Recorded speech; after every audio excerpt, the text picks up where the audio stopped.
The Canadian women's national team won gold at the last Olympics in Tokyo, and if they want any opportunity at defending that title, they need to take care of business against Jamaica in the upcoming Olympic qualifying matches.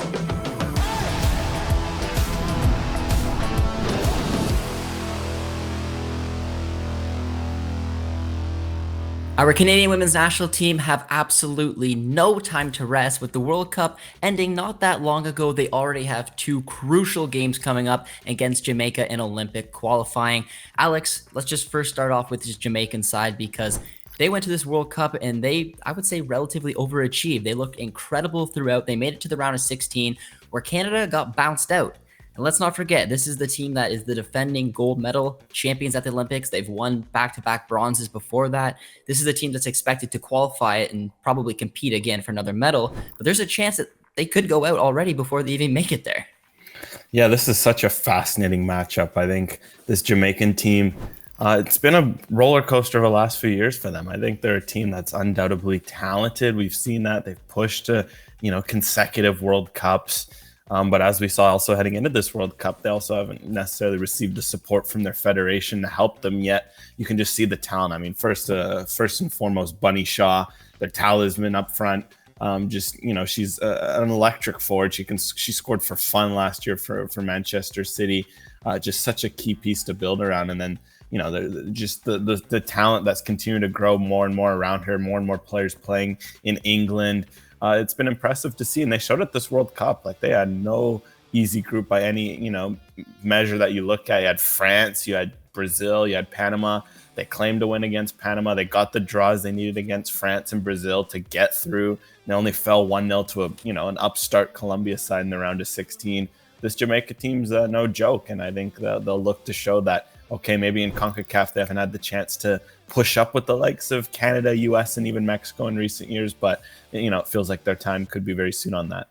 And how important is it for Canada to qualify? Because, I mean, this national team brought together a country. And when they did it and with the back-to-back bronze, it was so special. But their goal was to go out there and obviously win gold. They did it. It was such an incredible moment. I remember exactly what I was doing when they did it. I'm sure you do as well. So knowing that this is a team that can succeed in this tournament, it's just so crucial that they get there. And especially after the failings of that was the last World Cup. Yeah, I mean, first and foremost, it feels like this has been Canada's tournament. Like, this is the tournament that gets the most out of Canada. They've now qualified for 4 straight tournaments. They've medaled at 3 straight. So they're looking to make it 5, of course, and 4 respectively in both of those categories. And for whatever reason, they've kind of always struggled at the World Cup, right? I mean, they haven't made the semis in over 20 years. There's just something about that tournament that just doesn't quite catch Canada, right? So if they're to show that, okay, the World Cup was a one-off, it happens. You just, sometimes in tournament football, things come together quickly and it just doesn't work in your favor. Well, this is a chance to still prove that, okay, look, this Canadian team's good. This is still a good team. This isn't one that's maybe, we've seen some of the worries after the World Cup, such as, is Canada getting lapped? Are they getting passed by those around them? I mean, there's certainly factors that Canada's going to have to, consider long-term. We've discussed, we've dove into those, building a league, building a pipeline, youth development, et cetera, et cetera. But still on paper, you look at the 23 to 30 players that they have as a depth chart. This is a good team. This is a talented team. This is one that was better than what they showed at the World Cup. Well, this is a chance to prove it. You get a good 2-legged result against a solid Jamaica team, and then you head right into the Olympics and try to medal again. I think this is a good way to put all that disappointment of the World Cup behind them because of how heavy that was. So huge opportunity, I think, for Canada, primarily here. And Canada traveled for the first match Friday, September 22nd in Jamaica, and then they follow up at BMO, a sold-out BMO field, and that will be Tuesday, September 26th. Incredible numbers. It just shows you what the fans in this competition, hopefully that they qualify for, actually means to these fans because they had so much joy watching it. But maybe, Alex, just kind of explain a little bit to our viewers out here about the process and the change, because this isn't always the way that they qualified for the Olympics. Yeah, well, it's been a bit of a tweak because CONCACAF's been experimenting with making the women's game more competitive in the region and especially helping build up, some of the programs beyond, the big ones like Canada, US, Mexico, etc.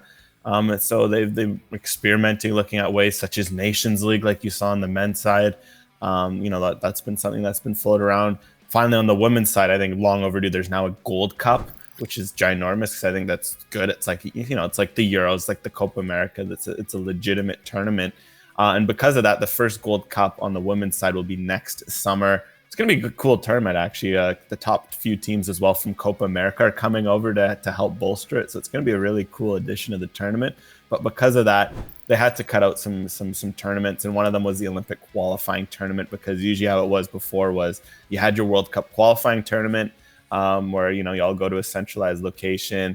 You try to finish top 2, and then recently top 4 with all the qualification spots CONCACAF had, and then you'd also do the same for the Olympics. You go to a centralized tournament, usually the beginning of the year, and you do that. But because of the fact that the tournament would have had to been in pretty much like next January, that would have been tight to have. Okay, you had a World Cup this summer. Last summer you had the World Cup qualifiers. Next summer you have a Gold Cup. It's just too much. So they decided to cut out the Olympic qualifiers. They did it. They combined it with the World Cup qualifiers. The winner of last year's CONCACAF championships booked a spot to the Olympics. As we know, that's the US, who beat Canada in the final. And then what they did is they took the second and third place teams, Canada and Jamaica, who ended up winning the third place match at that tournament. And they'll play this special 2-leg series. And I think it's great because it offers more competitive games. I think what's huge, and I think this is why you see the Canada, selling out BMO Field, is because it also gives you competitive games in the country. That's one issue that CONCACAF has also had, is that with these centralized tournaments usually held in the US, for Canada, you don't really get many competitive women's games in the country. It's only friendlies, and friendlies are great. We've seen Canada's had great success with selling out friendlies and getting great crowds. But this is, over the last 10 years, this 2-legged qualifier is one of the first competitive games they've had in the last decade. So no wonder it's selling out. And I think that's an underrated part of it, which is going to lead to this very special moment at BMO Field on September 26th.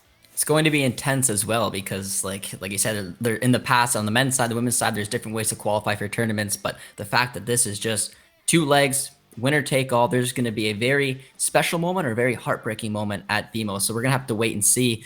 But Alex, the roster has dropped. There's 25 players on it. 21 of them were in Australia. So out of the new faces, who are you most excited to see actually join up with this roster and could hopefully play a role for Canada? Yeah, well, I think it's it's going to be interesting to see who sees the field, because the new faces, for those unfamiliar, Jade Rose, who was probably a lock for the World Cup squad, picked up a late injury. Mary-Yasmin Aladou, who was in the squad, didn't crack it. Sydney Collins, the defender, and then Bianca St. George. I think of those, Jade Rose is absolutely one that's super exciting for me, just because she is, such a fascinating talent. Center back, so good on the ball, quick, has all the attributes you want, can play out fullback, play in midfield. I mean, if Canada's going to experiment with the back 3, I think someone like Jade Rose should absolutely be looked at. Or, even if they're experimenting, if Rose is playing at fullback like she might have in Australia, if she's going to start tucking in and helping Canada make a back 3, I think she could be key in helping them evolve tactically. So Rose is a big key. And I think another one is Aladou. Just the form she's shown over the last year for Famalicão. She now got her big move to Benfica, where she's already scoring goals in big Champions League games and cup games for Benfica. Canada's midfield depth was a bit thin, as we saw at the World Cup, especially now that some older faces are moving on or injured, aren't there. Maybe Aladou can potentially get some minutes here and show off the form she's had for the last year or so in Portugal, and really get that opportunity she hasn't gotten with Canada. And there's no Sophie Schmidt, who has retired, or Alicia Chapman, who is out for personal reasons. But Alex, going into this match, I'm wondering if it concerns you at all. Just the form leading up to the World Cup for Canada was not good. They didn't have the strongest World Cup. It did obviously look like they were going to maybe go through at one point, and then obviously they got thumped by Australia on that final match. So I guess looking at what you saw from the World Cup performances, what are you nervous about and what are you excited about with this team? Because I know you and I have talked a lot about different systems that we could play, especially with that back 3. And I think that it really fits the personnel that this squad actually has. It's just whether or not we actually think that Bev will pull the trigger and change things up. Because I think if she kind of remains with what she's done and is a little stubborn, we could run into a little bit of problems. But for you, what's the worry and what are you pretty excited to look forward to? Yeah, well, I think the big worry is just the lack of turnaround time. Because I think, Priestman has been quite candid. It was impressive to see. She spoke, of course, last week after the drop, as the coach typically does, and she was very, open and forthcoming about what went wrong at the World Cup. She's like, "Look, I got a lot of things wrong tactically. I have to wear that.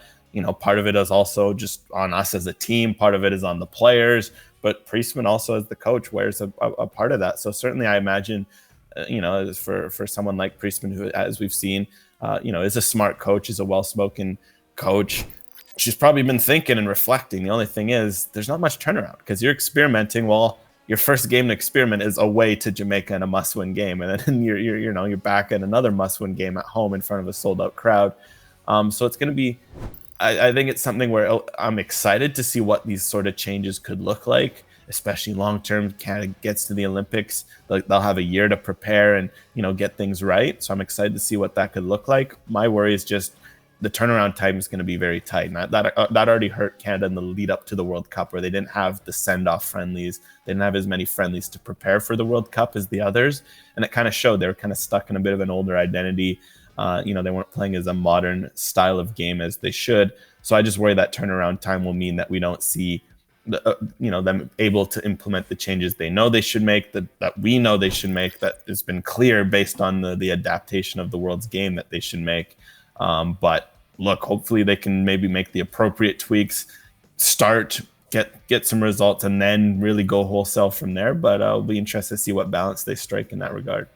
Yeah, if you're asking me, and I've said it many times, I just don't think, even if Bev had a little bit more of a turnaround, I don't know if she'd make these changes quite yet. I think it's going to happen over time, not immediately, especially in a game that matters so much like these two coming up. But one pretty positive note, at least for me, is the fact that we have a fit and firing Jessie Fleming. And that's a very exciting, because we know how much we talked her up before the World Cup. And unfortunately, the injuries kind of hurt her World Cup performances a little bit because she obviously wasn't fully fit. But now she is fully fit. Alex, how important is she going to be for Canada if they want to make it through?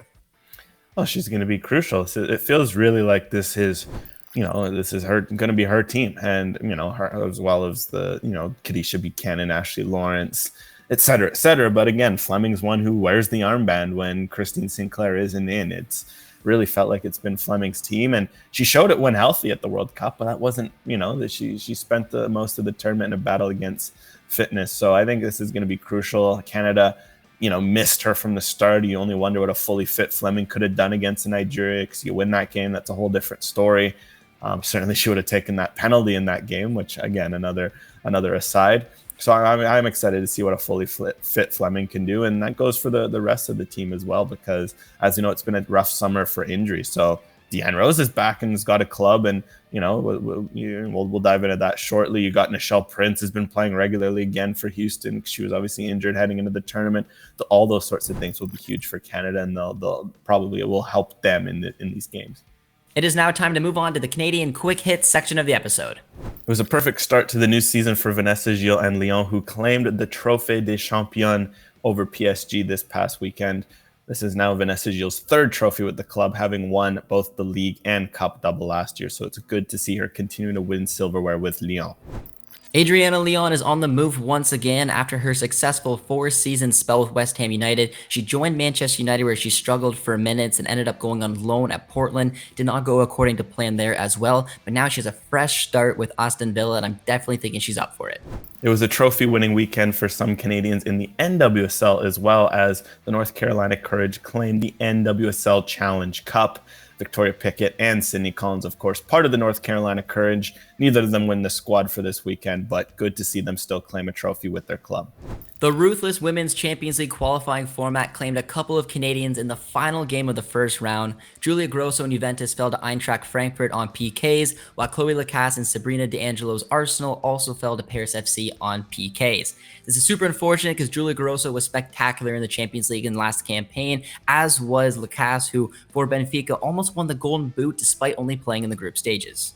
Deanne Rose is staying in England as she signed with top flight club Leicester City on a 2-year deal this past week. Nice move for Rose, who had spent, of course, 2 seasons with Reading, who had gotten relegated. As a result, her contract was up and she was looking for a new club, and it turns out she finds that back in the top flight, which is great to see. Dane St. Clair once again showed that he wants to play in the midfield as he picked up another assist for Minnesota United. This is now back-to-back seasons he picked up an assist, and this one was very impressive. Of Minnesota United late in the match were chasing the game. He had a nice little touch, found his teammate who put it in the back of the net. Dane St. Clair is walking away with a big smile after that one. Unfortunate news for Tajon Buchanan, as Matthew Schnetti reported that he'd be sidelined for 4 to 6 weeks with a hamstring injury. Super unfortunate because Tajon Buchanan had an excellent start to the season, scoring 2 goals in 5 appearances from the right back position. Unfortunately, that is all the time we have for in the latest edition of Canadians Abroad. I really hope you all enjoyed this episode, and if you did, be sure to tune in for next week's update.